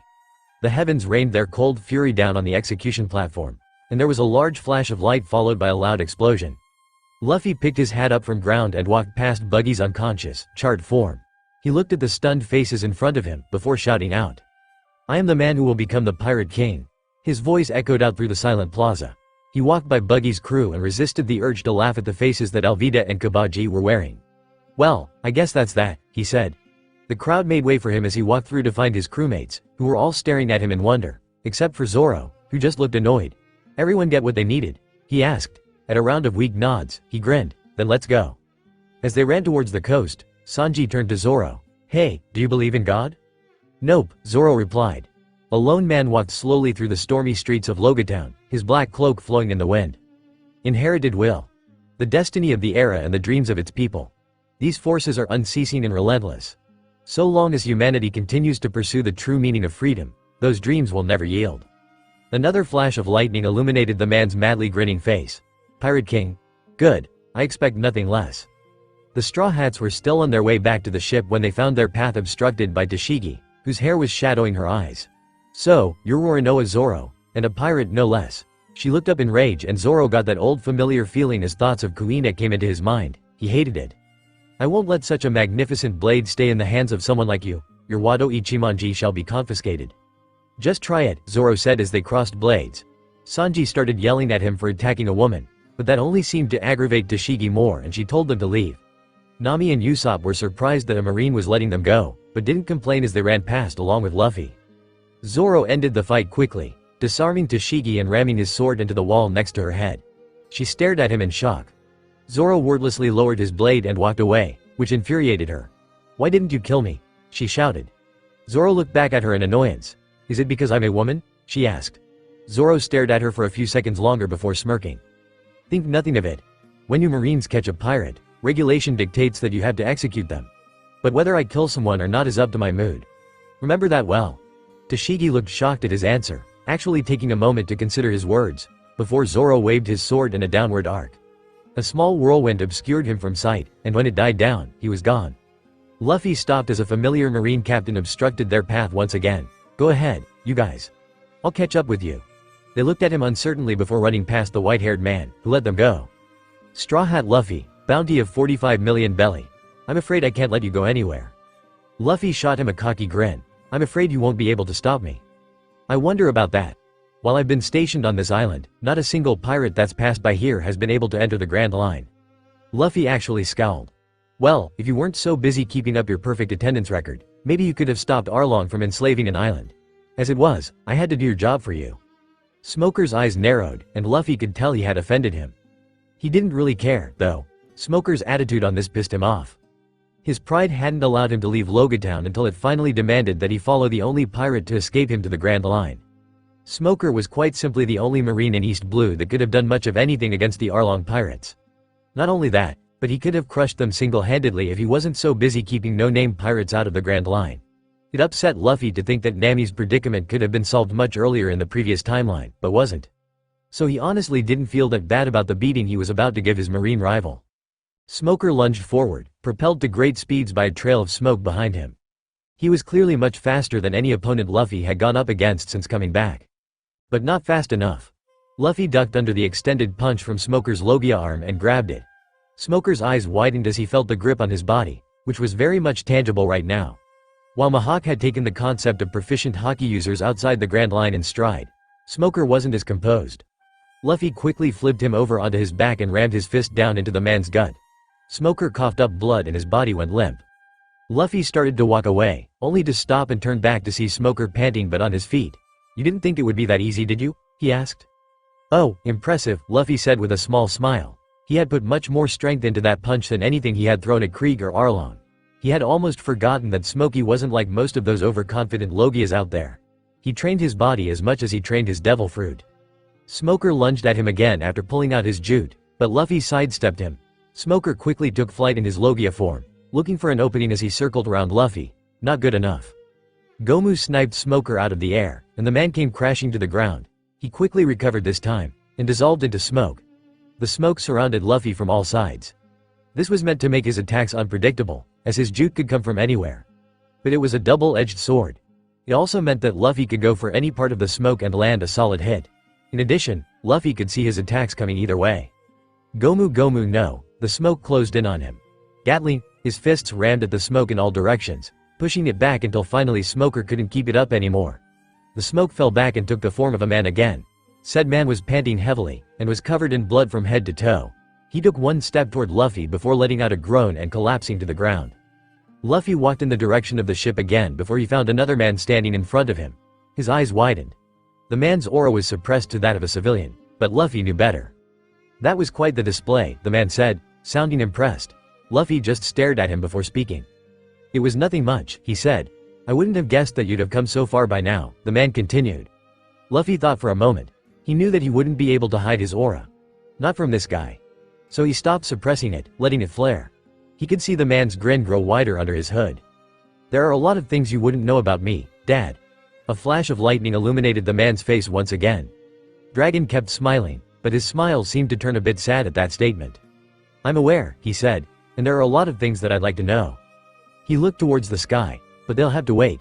The world is awaiting our answer. With that, they walked past each other, and Dragon's voice called out one last time from behind Luffy. "The winds are changing," he said cryptically. "Once you board your ship, you'll have a tailwind toward the southwest. It will take you to Reverse Mountain." Luffy kept walking, but let a small smile grace his lips. Well, he's not making any negative progress. When Luffy finally arrived at the ship, he took note of the bloody, beaten form of Moji and his lion on the ground. It looked like Sanji's handiwork, or rather, footwork. Zoro had already arrived and was yelling for him to hurry up. They all quickly boarded and raised anchor. After they set sail, Nami commented that they had a promising tailwind, and Sanji brought a barrel out to the middle of the deck. "This calls for a celebration," he said. "To become Pirate King," Luffy said. "To become the world's greatest swordsman," Zoro recited. "To find all blue," Sanji said with a smile. "To draw a world map," Nami said with enthusiasm. "To become a brave warrior of the sea," Usopp said despite his trembles. They cracked open the barrel as their ship sailed on through rough waters towards the light of guidance. To the Grand Line. On a certain island in the Grand Line, numerous pirates camped out lazily in a dark forest. The officers of the pirate crew all looked up as one of their crew members came running frantically. "Captain," he shouted fearfully. The man he was addressing handed him a drink as he ran up, and the frantic man quickly chugged it before continuing. "Captain, ha ha ha guy." The man froze as he felt a looming presence behind him, and quickly dashed off to the side. "You sure are complacent, camping out on an island such as this," the intruder said calmly. The pirate captain looked up at the man, fighting off a persistent headache. "Yo, Hawkeye. I'm not feeling well today. You come for a duel?" "I have lost interest in dueling with a one-armed man such as yourself," the hawk said. "I merely came here to tell you of some very interesting pirates I met. They reminded me of a story you once told me, about an interesting little kid in an unassuming village." He pulled out 2 wanted posters. "Is that?" Usopp trailed off. "No way," Lucky Roo said. Red-haired Shanks stared down at the wanted posters in his hand before he looked up, a mad grin etched across his face. "So, you've finally come, Luffy." The storm continued as the Going Merry took full advantage of the wind and shot towards the southwest. Nami was looking down at the Grand Line map they'd acquired in Orangetown with a troubled expression. "This doesn't make sense. I thought the rumors were just that, but according to this map, they're completely true." "Rumors?" Luffy asked. "Oh, you mean about the Mystery Mountain?" "Sure," Nami replied, not really paying attention as she tried to puzzle out their next course of action. She called everyone inside for a meeting about what to do next, and when everyone gathered around, she set the map down on the table. "So apparently, the entrance to the Grand Line is a mountain," she began. "A mountain?" Usopp asked, tilting his head in confusion. "Exactly," she said. "I didn't believe it myself at first, but all signs point to the intersection of the Grand Line and the Red Line as the entrance. It's called Reverse Mountain." "So, what? Is there a cave that we have to go through? Do we just ride the currents?" Sanji asked. "You're partially right," Nami said. "There is a current, but it's supposed to take us up the mountain." Usopp looked at her skeptically. "How is our ship supposed to climb a mountain?" he asked, trying not to sound disbelieving. "Because it's a mystery mountain," Luffy said with conviction. "But why can't we just enter directly from the south?" Usopp asked. "Technically we could," Zoro cut in, "but there are certain reasons why we should go through the entrance." Nami shook her head. "The entrance is the only way. Otherwise anyone could go to the Grand Line. Most people who try don't even make it there." "Oh, that's right," Sanji said. "I heard entering the Grand Line was really dangerous, but entering through the Calm Belt is almost impossible." "Well, in that case, you better adjust our course to the west, because the storm we're in is about to end," Luffy commented, looking out the window. Nami's eyes widened in horror and she frantically started turning their ship towards the west. When she got back, she was sweating nervously. "That was close. We almost went into the Calm Belt," she said. "What's the Calm Belt?" Usopp asked. "The Calm Belts are 2 strips of sea that surround the Grand Line. There's never any wind, so if you go there, you're stuck. It's also a nesting place for some of the world's largest sea kings, which makes it impossible to cross. That's why not just anyone can enter the Grand Line." Zoro just smirked. "Well, we're not just anyone." He gestured to Luffy. "When are you gonna learn not to underestimate our captain?" Nami turned questioningly to Luffy, who scratched his head. "I guess I could get a Sea King to give us a ride," he said nonchalantly. Several eyes widened at this. "And how would you do that exactly?" Sanji asked with a raised eyebrow. "Oh, that's right, you weren't there when Luffy explained it," Zoro said. "Basically, 1 in a million people in the world can awaken an ability called Conqueror's Haki. It allows you to challenge other sentient beings to a clash of wills, and the being with the stronger will wins. Usually this ends in the conqueror winning, but strong-willed people and even some other intelligent creatures can resist the power. Luffy is an awakened conqueror, so taming Sea Kings isn't out of the question." The Straw Hats all seemed equally taken aback by this information. Sanji, to his credit, took the explanation without blinking until the mention of taming Sea Kings.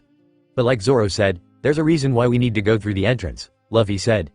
They all looked at him curiously. He pointed at them, as if in reprimand. "Listen up. We had to go through the Mystery Mountain because it's cooler that way." Nami and Usopp's face faltered, and even Sanji lost his composure at that. "Well, there's the 2, Zoro said. "But we also have to keep our pride intact. It wouldn't look good if our crew took the easy way in." Nami was starting to get annoyed. "Alright," she said. "Can you guys think of one logical reason why we should enter through the front?" "We just gave you 2, Luffy protested. At the menacing look on her face, he went on, "But if you must know, normal means of navigation don't work in the Grand Line. If we entered through the Calm Belt, we'd just be stranded in the middle of the sea without a log pose." "Log pose?" Nami asked curiously. "It's the special type of compass used in the Grand Line." He pointed at the compass in Nami's hand.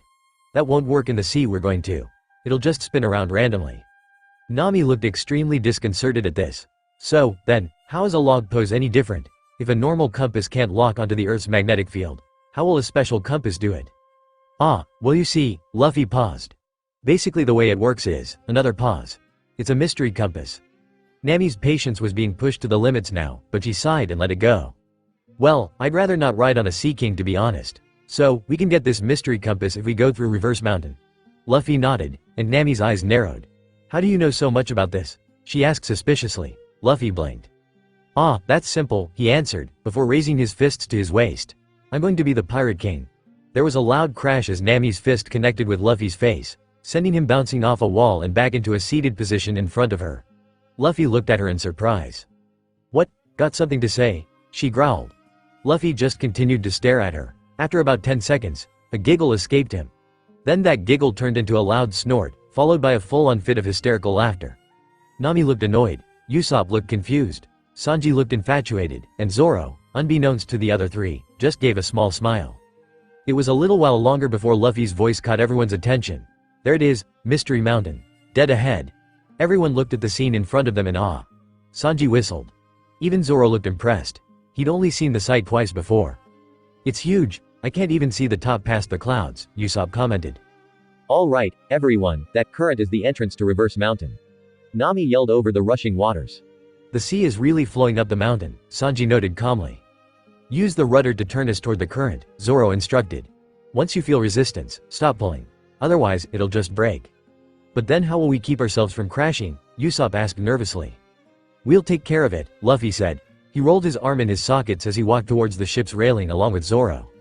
Usopp and Sanji rushed to do as they were instructed, directing them as close as they could to the narrow path before the resistance became too much. Usopp and Nami looked on nervously as the ship headed Toa entrance. They would crash at this rate. One sword-style, 360 caliber Phoenix. Zoro shot a wind cannon at the wall they were heading towards, and the ship immediately turned toward the mountain before veering off a little to the left.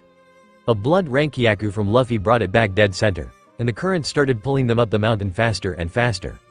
The Straw Hat Pirates took in the once-in-a-lifetime experience, or in Luffy and Zoro's case, twice in 2 lifetimes, before they finally reached the top and peered down at the clouds below. Luffy, you feel that? Zoro asked. Luffy nodded at the presence they both felt. It could really only be one thing. Grand Line, dead ahead. Luffy shouted.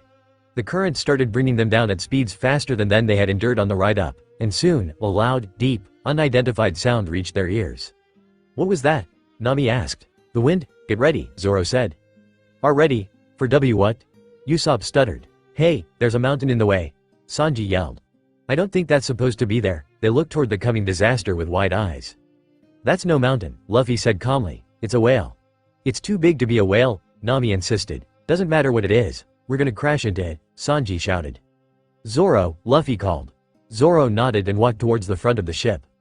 360 caliber Phoenix, he yelled as he let off another wind blast. He made it duller and more spread out this time so as to not hurt Laboon. The wind caused the Going Merry to come to a stop in front of the whale as the current ended. For a moment, all was calm as the Straw Hats looked on with trepidation. Soon, it became clear that the whale hadn't noticed them. Good. Now they just had to get out of here without drawing any attention to themselves. Wale, or not. Wale. Down here whale. Luffy shouted at the top of his lungs as he jumped and waved his hands in the air. Are you trying to kill us? Nami and Usopp shouted as he continued to try to catch the attention of the mountain-sized creature that could sink their ship quite easily. Cut that out. Luffy stopped shouting and pouted. A few seconds passed before the whale's gargantuan eyes shifted and landed on them. It sees us. The whale opened its mouth and started sucking water in. Their ship started to go with it. Nami and Usopp cried hysterically. Sanji offered to hold Nami in his arms. Zoro yawned tiredly, and Luffy laughed mirthfully, not even bothering to hold on to anything, before the wind from the suction launched him from the boat. It wasn't long before the rest of the crew was sucked inside the whale's mouth along with the Going Merry.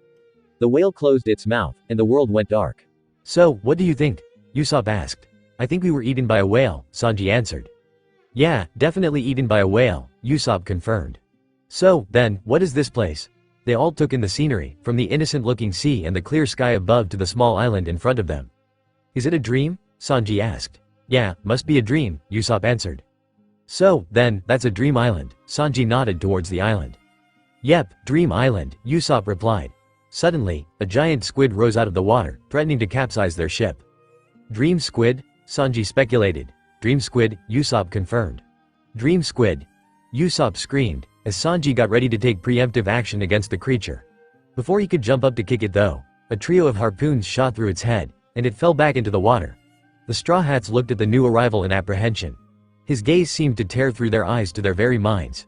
He continued staring at them menacingly for about 10 seconds before Sanji got frustrated. "Aren't you gonna say something?" he shouted. The man just continued staring at them wordlessly.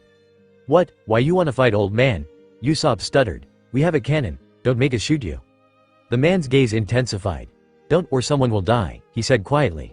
Usopp shrieked. "Oh, yeah? And who would that be?" Sanji asked challengingly.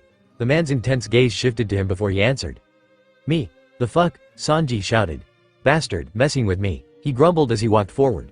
Zoro held him back and then called out. "Hey, who are you anyway? Are we inside the whale right now?" The other three looked at him as if he was insane. How could they be inside the whale? The man's gaze shifted to Zoro. "Before you ask another's name, it is common courtesy to introduce yourself first," he responded. "Oh, right," Zoro said. "Well, my name is Crocus," the man interrupted. "I am the watchman of the lighthouse to the Grand Line. I am 71 years old and my sign is Pisces. My blood type is—" "Hey, can I kill him now?" Sanji asked as the man continued, the information getting less and less relevant. "He still hasn't told us where we are," Usopp said. "Like I said, we're in the whale's stomach," Zoro said. "That sky is a painting." Their eyes squinted as they took a closer look. Now that he mentioned it, the seagulls weren't even moving. "Why is there a painting of the sky inside a whale's stomach?" Usopp asked. "I get bored," Crocus said simply. "Well, how can we get out of here?" Sanji asked, finally getting to the point. "The exit's over there," Crocus said, pointing at a large, barred metal door. "There's an exit," Nami shouted. "Actually, there are two, but I suspect that you'll find this one preferable," Crocus said. "So, what, do you live here or something?" Usopp asked curiously. "Does that make you some kind of whale hermit?" Crocus' gaze intensified again, threatening to pierce through into Usopp's soul. "Stop doing that," Usopp shouted. The man started to pout. "You just don't appreciate a good running gag, do you?" he asked. "Your gag is tripping over itself in its attempt to keep running," Sanji commented. "At least I have a gag," Crocus retorted. "I'll gag you both if you don't shut up soon," Zoro said in an annoyed tone. It was then that the entire sea they were in seemed to start swaying, and they had to hold on so as to not fall into the whale's stomach acid. Nami shuddered at the thought. Usopp asked what was going on, and Crocus explained that the whale was bashing its head against the red line in an attempt to break through. Suddenly, there was a crash coming from above, and Luffy started falling from the sky along with two strangers that he was carrying for some reason. He took a few steps through the air before he landed on the Going Merry and set the two down. "Hey, what's up guys?" he asked. "How did you get here?" Usopp and Nami shouted. "I used Geppo to reach the top of the whale. There was a latch at the top that led here," Luffy answered. "This sure is a strange whale," Usopp commented. "Come to think of it, why is there light in here? Shouldn't it be complete darkness inside a whale's stomach?" "It's a mystery whale," Luffy concluded with his arms crossed. "What is Geppo?" Nami asked. "Basically, it lets me fly." It was then that the two strangers he brought down with him jumped to their feet, declaring that they were here to kill the whale and use it as food for their town. They pulled out two bazookas, and Crocus looked like he was getting ready for a fight, before Luffy punched them both and knocked them out cold. Crocus suddenly disappeared and after a while the sea stopped swaying, so they were able to get out to the open sea through the exit. Crocus came and met them out there. "Hey, Crocus," Sanji began. "Why does this whale hit its head against the red line? It must know that it can never get through that way." Crocus took on a sad expression as he looked up toward the whale. He explained the whale's past and its promise with the pirate crew that brought it here. He went on to say that it had been 50 years since then, and that the crew was either dead or not coming back. Luffy wanted to disagree as he thought of Brook, but didn't say anything to his explanation. Luffy looked up at Laboon with a determined expression. He shot off the ship using Geppo until he was hovering directly over Laboon's head. Gomu Gomu no, rifle.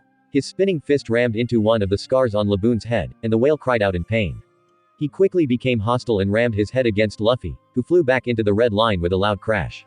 Luffy quickly rebounded and continued his assault. Gomu Gomu no, pistol. He hit Laboon's eye dead center, and the whale got angrier, attempting to ram him again, but Luffy dodged, jumping up high into the atmosphere before landing back on the mountain. The whale started to come in for another headbutt, but Luffy held his hand out. "Enough," he said. The whale surprisingly stopped, looking at him in confusion. "It's a draw," Luffy said. Then he smiled. "I'm pretty strong, right? I'll bet you'd like to fight again. We have to know who's stronger after all." Laboon continued staring at him curiously. Luffy pointed at him. 3 years. Wait here for us for 3 years, and by then we'll have sailed around the world and come back to see you." Luffy's grin widened. "I'll even bring one of your crewmates so they can see you too." At these words, Laboon raised his head to the heavens and let out a loud cry of agreement. Luffy quickly scribbled a poorly drawn mark of the Straw Hat Pirates on his head. "Alright. This mark symbolizes the promise between us. Until we return, don't do anything to ruin this mark." The whale nodded to convey that it understood. With that taken care of, Luffy jumped back onto the Going Merry, where Nami was talking to Crocus about a log pose. "So, it's a compass that records the unique magnetic field of a specific island and points in that direction?" she asked eagerly. "That's correct, and in appreciation of what you've done," he said as he gestured to Luffy, "I think I'll just give you one so you can start your journey." While Nami was thanking Crocus for the trouble, the two strangers that Luffy had knocked out suddenly woke up. They quickly took off in their ship, yelling that they had to get back to Whiskey Peak, but that they'd succeed next time. "Well, that's quite the coincidence," Crocus said as after they left. "This log pose happens to be locked onto the same island they're going to." Nami took it and handled it carefully, scanning it with curious eyes. "So, this is what we'll be using to navigate from now on." "Great, then we can start there," Luffy said happily. At that, Sake Summit Place. "Whiskey Peak," Crocus corrected. "Yeah, that." With their next destination decided, the Straw Hats set off for their first island of the Grand Line. "Remember our promise, whale?" Luffy shouted as they set off. Laboon let out a loud cry as the ship pulled away from the Red Line. Luffy fell to his knees in exhaustion. His lungs struggled to decide between the pain that Luffy's heavy breathing brought upon them with every intake and the pain of continued oxygen deprivation should Luffy ease up on his inhales. His entire body was lead. He stared down at the unanimated form of Marshal D. Teach in shame. He'd killed him. He had crushed the life out of the man's body with his own 2 hands. He'd killed him. He shook himself out of his shock. He'd had no choice. The bastard would have healed again unless he ended it. He had no choice. Luffy coughed up a clump of blood, and a wave of searing pain shot through his lungs again. Blackbeard had been a monster.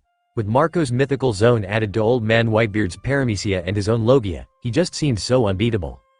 But here he lay, brought to death by his own ineptitude as a Haki user. The fight between the 1st Division commander of the Whitebeard Pirates and the former member of the 2nd Division had been close. But close wasn't good enough. Marco's death that day didn't just signify the loss of friends and allies for Luffy. It had signified the sway of an era for the world. What would have happened if Marco had won that fight and the rest of the Whitebeard hadn't been crushed? One could only speculate. Zoro and Sanji ran up to him in a rush. "Luffy, we have to get out of here," Sanji shouted. "They're coming, it's an ambush, we have to move." But he couldn't move. Even if he could, he felt as if the slightest movement would kill him. He should have been used to the feeling by now. But every other time he had felt it, they had been safe. In the past, when he finally dropped to his knees and his mass produce of adrenaline ran dry, his complete and utter exhaustion was always accompanied by a sense of sweet relief at having accomplished his task.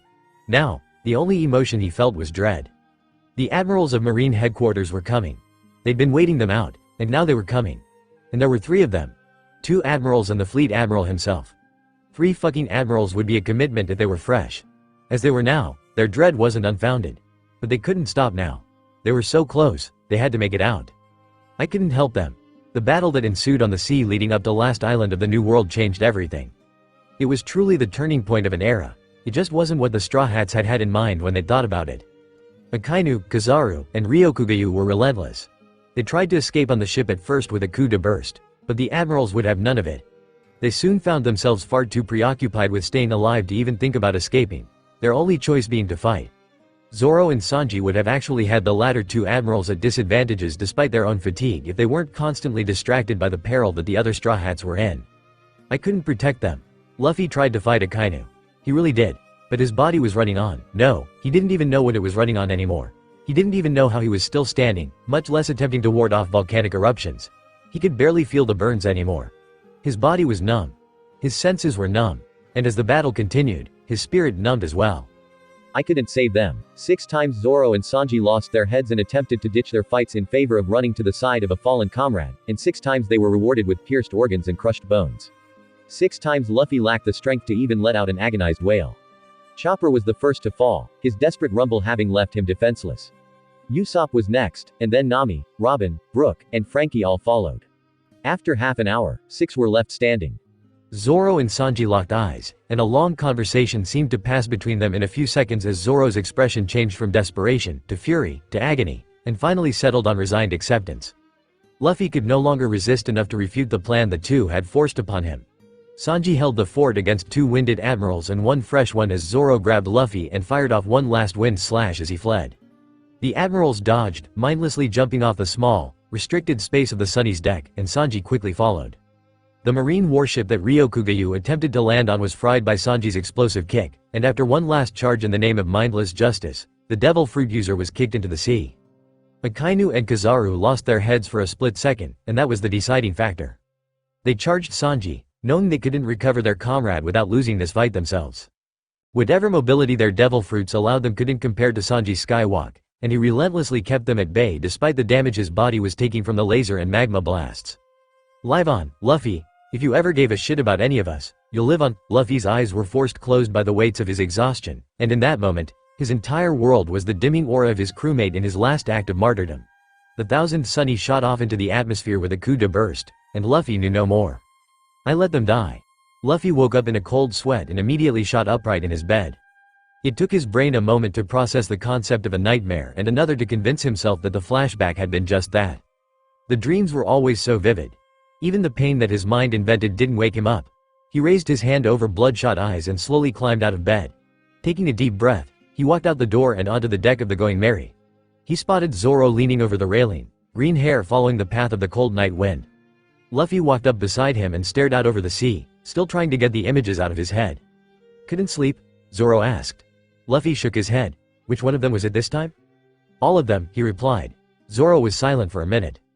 It won't happen again. We're here for a reason, Zoro reminded him. That reminder alone seemed to give Luffy strength, and he nodded. For a long while, they silently looked out over the dark waters, leaving each other to their thoughts. Luffy finally spoke up. Hey, Zoro, how strong do you think you are right now? Zoro thought for a moment. A little stronger than I was after our 2 years of training, I guess, he answered. How about you? About the same, Luffy replied honestly. They were thinking the same thing, but Zoro voiced it. We really need to get into shape, he said. Not just us, Luffy replied. Zoro shot him a curious look. Tomorrow, we start Haki training with the rest of the crew, he said. Zoro blinked. Already? The sooner the better. An excited grin made its way onto Zoro's face. Sounds like fun. Luffy smiled despite the lingering tension in his mind and body. Go easy on them, he said as he turned and walked away. No promises. Nami, Usopp, and Sanji stared at Luffy and Zoro in confusion. Haki? Usopp repeated. Those techniques that you use? Can we really learn those, Luffy? Luffy nodded. Zoro has mastered them too. There are 3 types of Haki. One is Conquerors, which isn't an option for you guys unless I've completely missed something, but anyone can learn the other 2. I'll demonstrate those now. Which of you wants to volunteer? Nami and Usopp both turned to Sanji, who shrugged and walked up to Luffy. Luffy turned around so that his back was facing Sanji. Try to kick me, as many times as you want. Sanji raised an eyebrow. Is this dipshit serious? Yes, Sanji, I'm serious, and I'm not a dipshit, not unless I want to be. Sanji blinked in surprise. Did he just read my mind? Luffy finished. Not exactly. If you want an explanation, you better start kicking.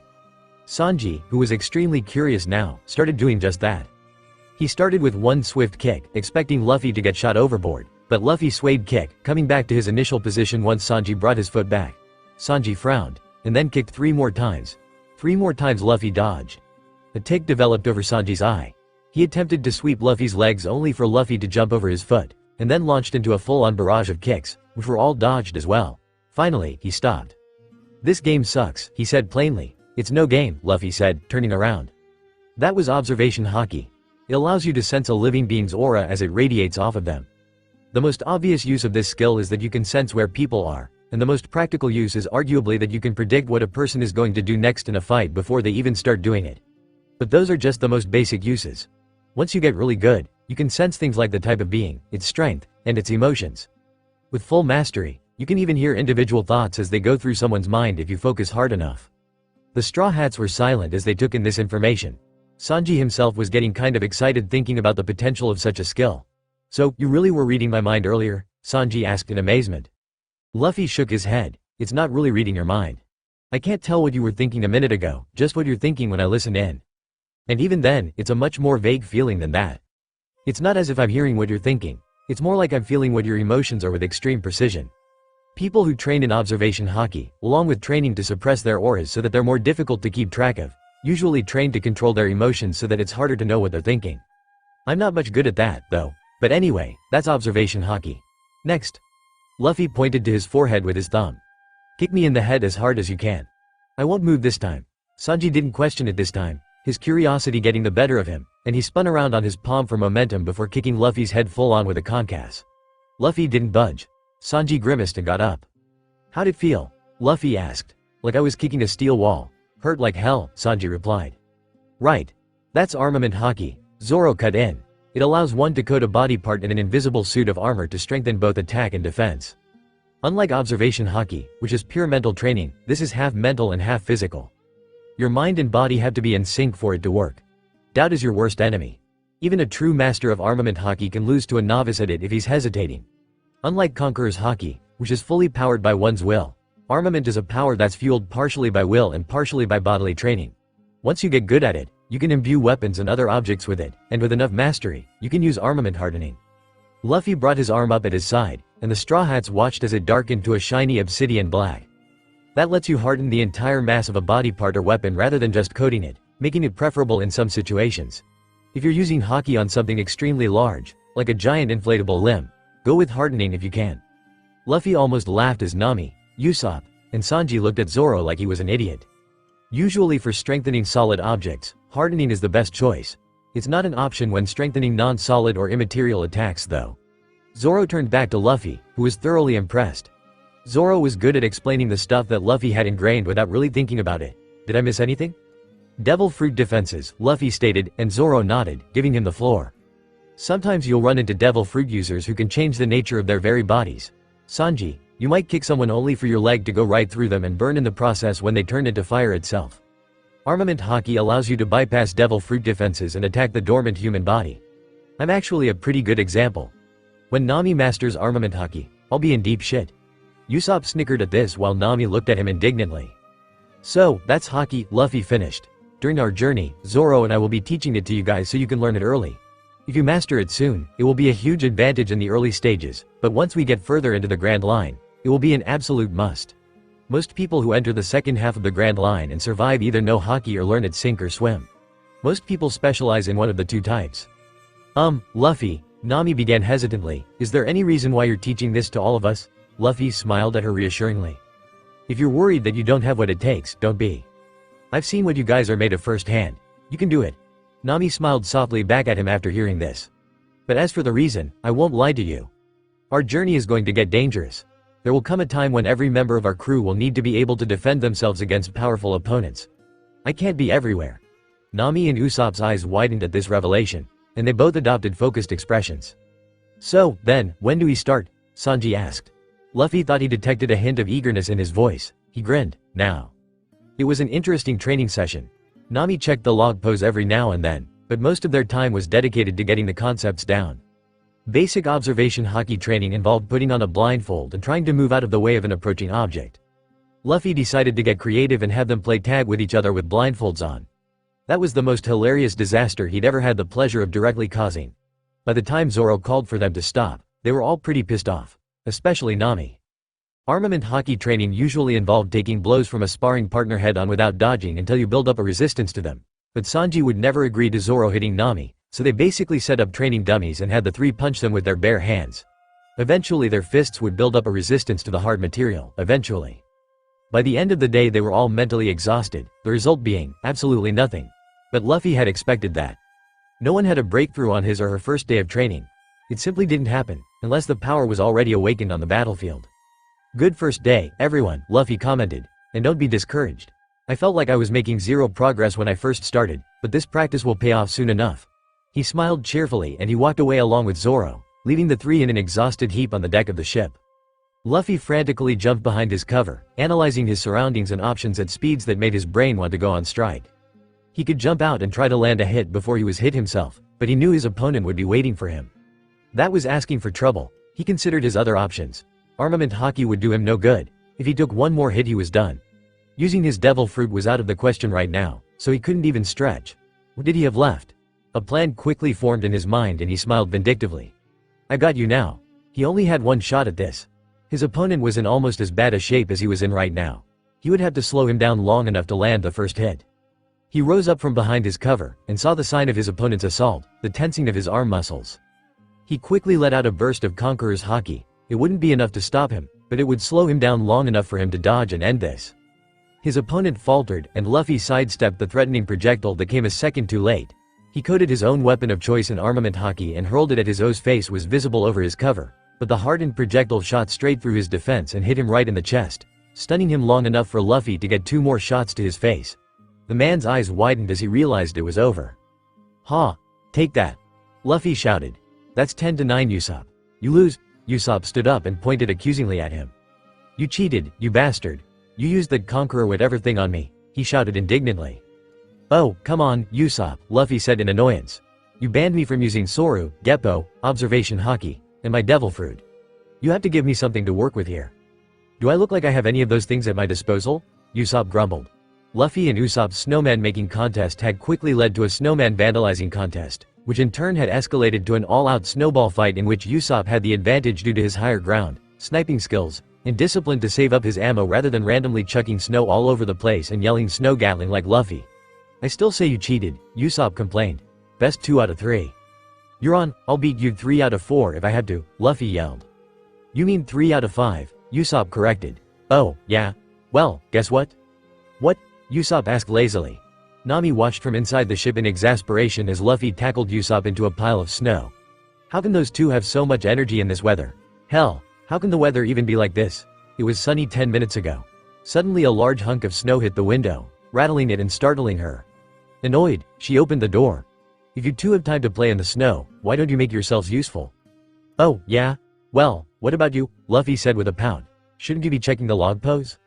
"I checked it 2 minutes ago," Nami yelled. "A lot can happen in 2 minutes," Luffy replied. "Usopp just lost his 2-point lead in 2 seconds. Something like our ship getting turned around isn't anywhere near as miraculous as that." Nami looked at him as if he was an idiot and walked back inside to check the log pose before shrieking. "Turn our ship around 180 degrees. We're going the wrong way." Usopp looked at her skeptically, but Sanji just shrugged and obliged. "How did that even happen? The waves have been completely steady. For our ship to get turned around like that." "The Grand Line sure is interesting," Luffy commented. As if to challenge his nonchalance, the wind suddenly picked up, and a storm seemed to brew out of nowhere. Nami quickly took command and the crew took action, closing the sails and constantly changing their course to account for the supernatural waves that seemed to throw them off at every turn. "Iceberg, dead ahead," Usopp shouted. "I got it, Gomu Gomu no pistol." Luffy's punch shattered the iceberg and the ship sailed through without a scratch, only to be taken off course again. After moving the rudder a few more times and then supervising it to make sure their course was steady, they finally unfurled the sails again. The storm left as spontaneously as it had come, and all but Luffy and Zoro collapsed to the deck. Luffy having laughed through it all, and Zoro having slept through it all despite Nami's several shouts for him to wake the hell up. Finally, he yawned tiredly and opened his eyes. He took a look around and frowned. "What, sleeping on the job? Look alive, guys." Nami slowly turned her head towards the hypocritical and borderline narcoleptic swordsman and stomped her way over to him. There was a large splash behind the Going Merry. "Man overboard," Usopp shrieked, and Luffy started laughing again. Zoro climbed back onto the ship as Nami stomped away angrily. "What's her problem? She eat some bad meat or something?" he asked, yawning again. "Impossible. No such thing," Luffy said firmly. "Land ho!" Usopp's shout brought everyone to the front of the ship, where they all stared out over the horizon at their stop in the Grand Line. Luffy grinned in excitement. "This is gonna be fun."